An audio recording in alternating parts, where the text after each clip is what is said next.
Welcome to our channel. Have you ever had a song stuck in your head for absolutely no reason? You wake up in the morning, you haven't even had breakfast yet, and somehow there's already a song playing in your mind. You might not have listened to it for weeks. You might not even particularly like it, but suddenly one line is there, repeating itself over and over again. You go to the kitchen, it's still there. You start working, it's still there.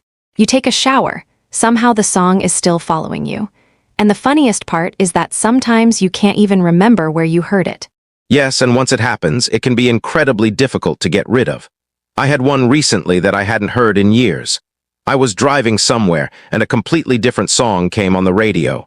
A few minutes later, another song started playing in my head, and it wasn't even the song I'd just heard. It was something from when I was a teenager. I spent the rest of the afternoon trying to figure out why my brain had suddenly decided that this particular song was important. I hadn't searched for it, I hadn't talked about it, and I hadn't heard anyone mention it. It just appeared. That's one of the strange things about music. It seems to have a special relationship with memory. You can forget someone's name, forget where you put your keys, forget what you did last Tuesday, but then you hear 3 seconds of an old song and suddenly you remember a room, a person, a summer, a school building, a car ride, or even the feeling of being a certain age. It's almost like music can open a door in your memory that you didn't realize was still there. I think that's why music can feel so powerful. You don't necessarily have to understand why a song means something to you. Sometimes you hear it and immediately you're somewhere else. I remember hearing an old song in a supermarket a few years ago, and within seconds I was thinking about a holiday my family took when I was a child. I could almost picture the hotel room. I could remember the curtains, the weather outside, and even the kind of snacks we bought. The song itself wasn't particularly important to the holiday, but somehow it had become connected to that period of my life. That's fascinating because it shows that memory isn't like a perfectly organized filing cabinet. We imagine that memories are stored separately, but they're connected to sounds, smells, places, people, emotions, and routines. A song can become attached to all of those things without us consciously deciding that it should. That's probably why hearing an old song can sometimes feel much more powerful than looking at an old photograph. A photograph shows you what something looked like, but music can bring back the atmosphere. Exactly. A photograph might remind you that you were at the beach. A song might remind you what being at that beach felt like. That's a really good distinction. And sometimes the song doesn't even need to be good. That's true. Some of the songs that bring back the strongest memories are songs I would never choose to listen to now. Same here. There are songs from my childhood that I hear today and immediately think, oh no, not this one. But you still know every word. Unfortunately, yes. That's another strange thing.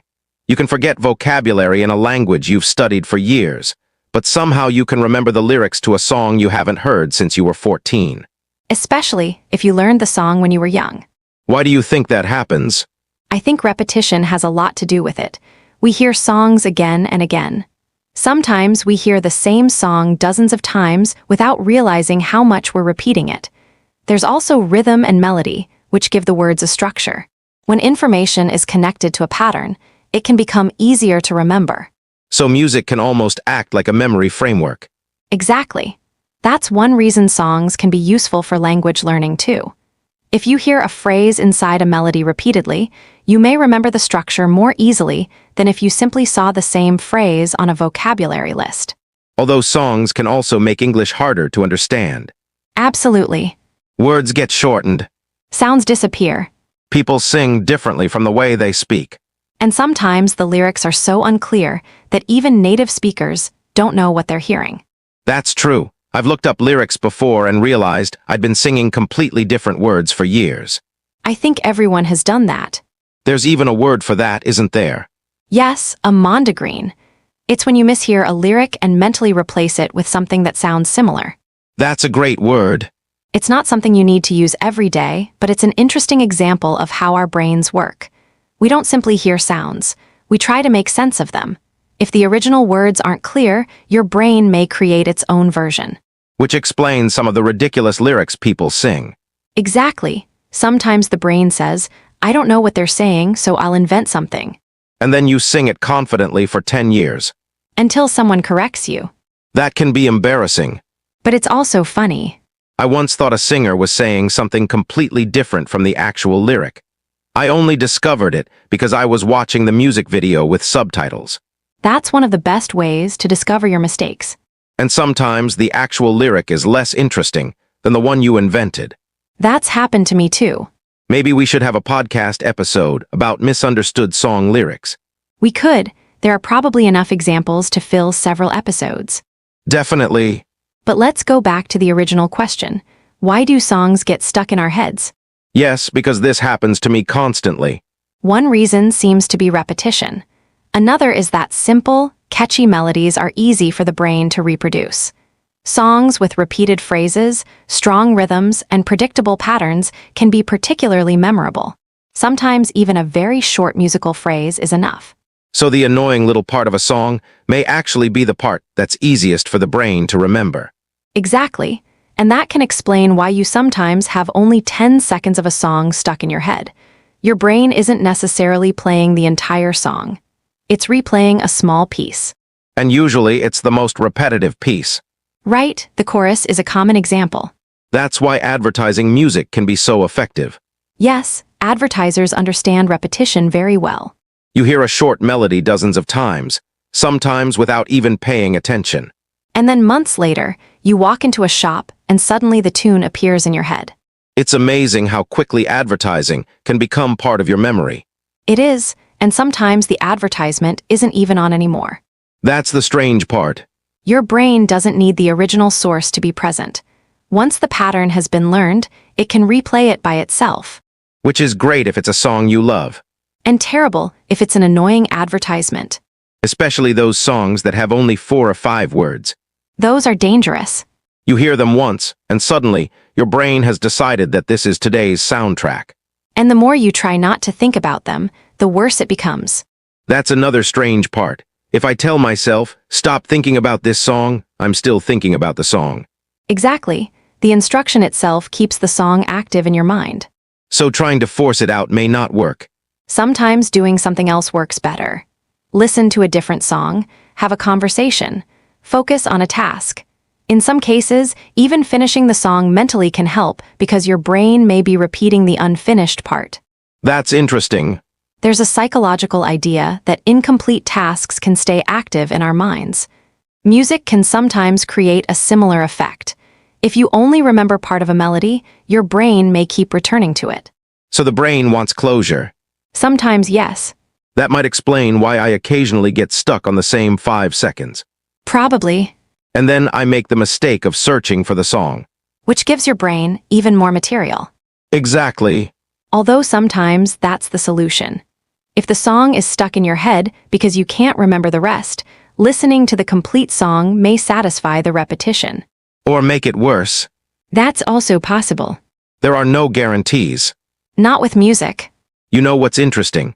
The songs that get stuck in my head aren't always my favorite songs. Mine either.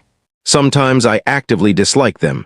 I think that's because memorability and quality aren't the same thing. A song can be beautifully written and not get stuck in your head at all. And a ridiculously simple song can stay there for hours. Which makes me wonder whether our brains prefer simplicity. In some situations, yes. Simple patterns are easy to recognize and repeat, but that doesn't mean the brain only likes simple music. Complex music can be memorable too, especially when you've listened to it many times. So familiarity matters. A lot. That's why a song can become more enjoyable after repeated listening. Yes, something unfamiliar can feel strange at first. After you've heard it several times, your brain becomes more comfortable with the pattern. And eventually, you start anticipating what comes next. Exactly. And anticipation is part of the pleasure of music. You know the melody is about to change, you know the chorus is coming, and your brain enjoys recognizing the pattern. That's probably why people love singing along. Yes, you're not just listening, you're predicting and participating. And when you know every word, there's something satisfying about getting the timing right. Especially when the song has a dramatic pause. And you know exactly when the next word comes in. That's one of the reasons karaoke can be so much fun. Even for people who can't sing. Especially for people who can't sing. I was going to say that. You don't need a beautiful voice if everyone is singing together. That's the advantage of karaoke. It's not really a singing competition. Although some people treat it like one. Very seriously. There is always one person who holds the microphone like they're performing in front of 50,000 people. And they know every little movement. They've practiced. You can tell. And then there are people like me who choose a song and immediately regret it when the music starts. That's because choosing a song is easier than actually singing it. Especially when you realize the original singer is much better than you. That's usually the case. Still, there's something interesting about singing in a group. Yes, music can create a sense of connection without requiring much conversation. You can sing the same song with people you barely know and suddenly feel like you're participating in the same experience. That's true at concerts too. Definitely. Thousands of people who have never met each other are singing the same words at the same time. And everyone knows when to clap, when to sing, when to stop. There's something almost social about rhythm. Music has always had a social side. People dance together, sing together, play instruments together, celebrate with music, mourn with music, and use music to mark important occasions. Birthdays, Weddings, graduations, religious ceremonies, national events, sports events. even shops and restaurants use music to create an atmosphere. Exactly. Music isn't just entertainment. It's part of how we experience places. Have you ever walked into a cafe because you liked the music? Definitely. Me too. And I've left places because the music was too loud. Same. The same song can feel completely different depending on where you hear it. That's true. Imagine hearing a slow song while you're sitting quietly at home at night.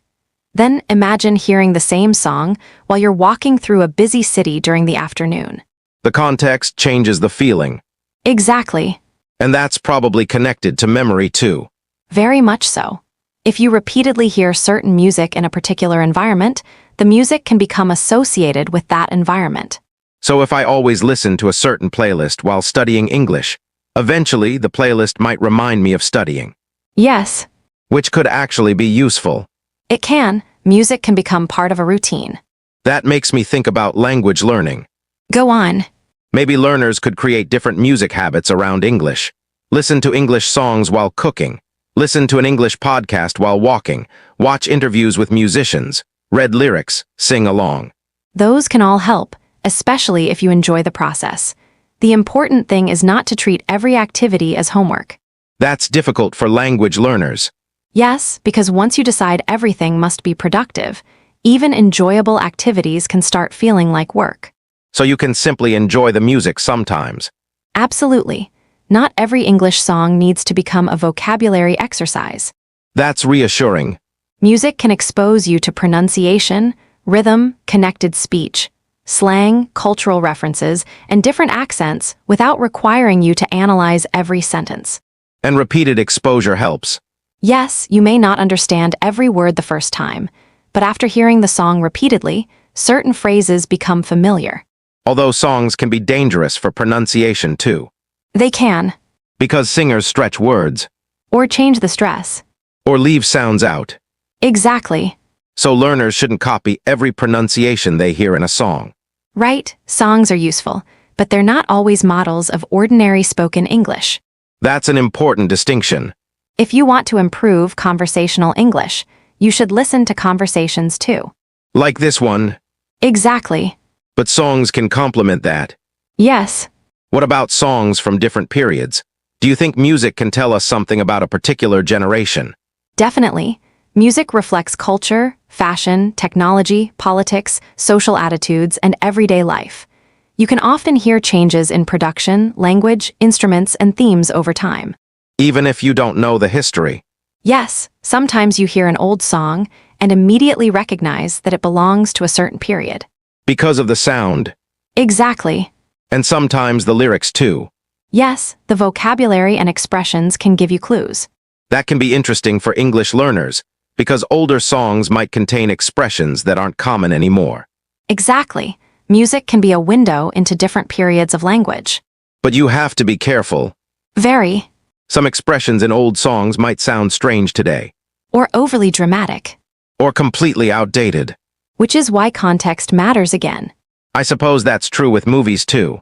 Yes, if you're learning English through older films, you may hear expressions that aren't commonly used by younger speakers today. So exposure to different periods is useful, but you shouldn't assume everything you hear is current, everyday English. Exactly. That's a useful principle for language learning generally. It is, you don't learn a language from one source. You need different kinds of input. Conversations, Podcasts, films, interviews, books, music. real conversations with people. Exactly. Each one gives you something different. Yes, music gives you rhythm and repetition. Conversations give you spontaneous language. Films give you context and visual information. Books give you richer vocabulary and more complex structures. And podcasts give you long-form listening. Right. Which brings us back to songs getting stuck in your head. We somehow keep returning to that. It's the title of the episode, We Have To. Fair enough. Have you ever had a song stuck in your head in a language you don't speak? Yes, and that's even more interesting. Because you don't understand the words. Exactly. Sometimes you can remember the melody perfectly, even though you have no idea what the singer is saying. That shows how separate melody and language can be. Yes, you can remember the sound pattern without understanding the meaning. And eventually, you may start singing sounds that aren't even real words.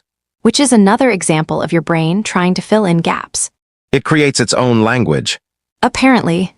Have you ever looked up the translation afterward? Yes, and sometimes the actual meaning is completely different from what I imagined. That's always disappointing. Sometimes. But it can also be interesting, because you discover cultural references you didn't know about. Exactly. Music can introduce you to another culture very quickly. Food, places, names, traditions. Slang. Historical events. Even ways of thinking. So a song can be a small piece of cultural education. Yes, although again, you need context. A song represents a particular artist's perspective, not an entire culture. That's an important point. Definitely. I think music also affects how we remember language. Yes. When I was learning English, I sometimes remembered a phrase because I remembered where I had heard it. That's common. Maybe I'd heard it in a song, then later heard someone say it in conversation. And the song gave you a memory connection. Exactly. That's why meaningful exposure can be so powerful. If you connect a word with a sound, a story, a place, or an emotion, it may become easier to remember. Which is very different from memorizing a list of 50 words. Much different. You can memorize 50 words on Monday and forget half of them by Friday. But if you hear one phrase in a song you love, you may remember it years later. Because you've encountered it repeatedly. And because it means something to you. So maybe the best vocabulary is vocabulary that has a story attached to it. I like that. Instead of just learning journey. You hear someone sing about a journey, then you hear a friend talk about a journey, then you use the word yourself. Exactly. Now the word exists in several contexts. And context helps memory. Yes. What about music and mood? Do you think people choose music based on how they feel, or does music influence how they feel? Both. Sometimes you're already in a certain mood, and you choose music that matches it. Other times you choose music specifically because you want to change your mood. Like listening to something energetic when you're tired. Exactly. Or something calm when you're stressed. Yes. Or something nostalgic when you want to remember a particular period. Right. Sometimes I listen to sad music when I'm not sad at all. I do too. Why do you think that is? Maybe because sadness in music isn't necessarily the same as sadness in real life. You can experience an emotion safely through art. A sad song can be beautiful without making you miserable. That's true. And sometimes, a sad song can even feel comforting because it expresses something you couldn't put into words yourself. So music can give emotions a form. Yes. That's probably why people create playlists for very specific moods. Definitely. There's the I'm getting ready to go out playlist. The late night drive playlist. The I need to concentrate playlist. The I miss the past playlist. The I need energy playlist. And the playlist nobody wants to explain. What playlist is that? The one with completely random songs from 15 different years. Oh, I have that. Everyone does. There's no theme. Except that you like all of them. That's the theme. Fair enough. Music is also connected to routine.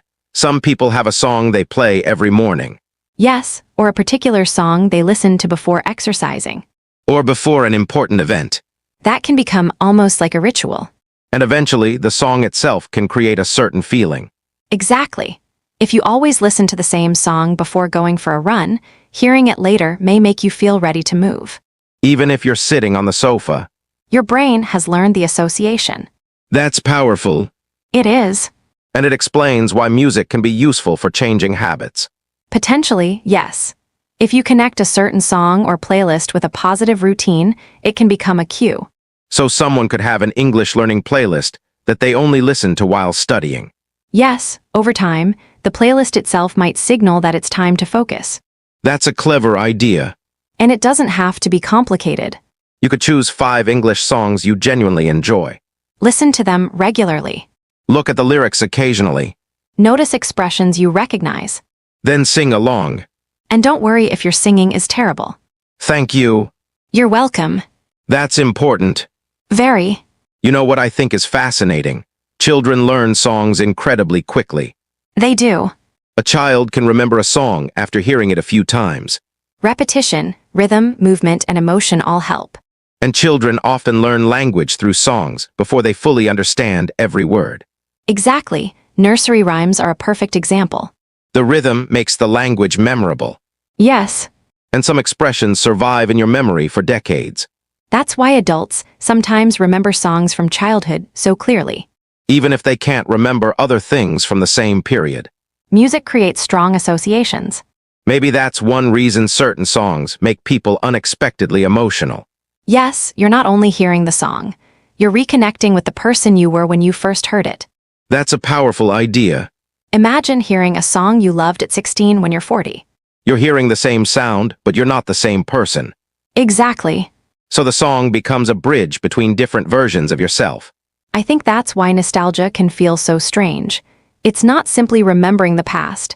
It's realizing how much has changed since then. And yet one song can make the past feel close again. For a few minutes. That's probably why people keep old playlists. Yes, they're almost like musical time capsules. A playlist from a particular year can tell you a lot about what your life felt like. Definitely. You can look at the songs and suddenly remember where you were living, Who you were spending time with. what you were worried about, What you were excited about. what you were listening to on the way to work. What you played during long drives. Music becomes part of the timeline, Exactly.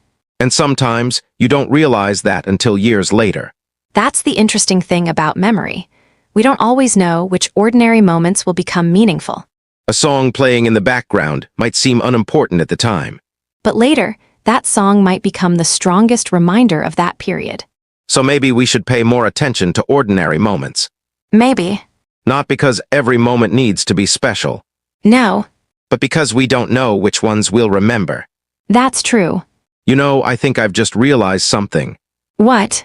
Maybe I don't actually mind having songs stuck in my head. That's a surprising conclusion. Well, some of them are annoying. Obviously. But if a song suddenly appears from 10 years ago, maybe it's reminding me of something I had forgotten. That's a nicer way of looking at it. Instead of immediately trying to get rid of it, I could ask, why this song? Exactly. Maybe there's a memory attached to it.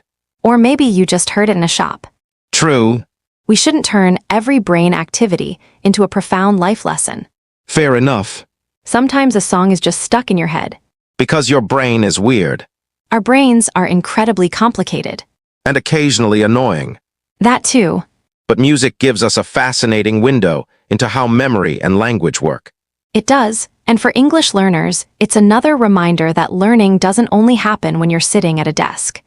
You can learn from music, conversations, films, radio, podcasts, and everyday experiences. And you don't have to understand everything immediately.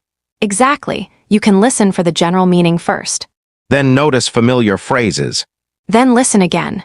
Maybe check the lyrics. Then listen without the lyrics. And eventually, you might find yourself singing along without thinking about it. That's when you know something has become familiar. Even if you still don't understand every word. That's okay. Language learning takes time. And repetition. And exposure. And curiosity. And a willingness to sound a little ridiculous sometimes. Especially when you're singing. I knew you'd bring that back. I couldn't resist. Fair enough. But honestly, don't be afraid of making mistakes when you sing or speak English.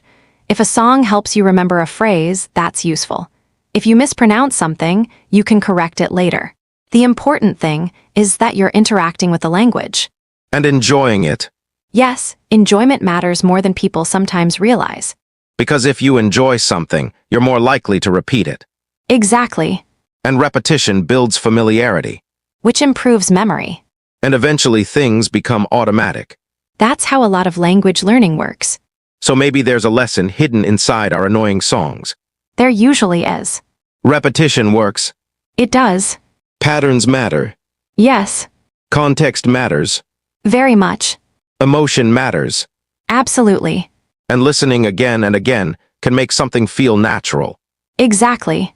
Even if you don't understand everything the first time. Especially then. Because understanding grows over time.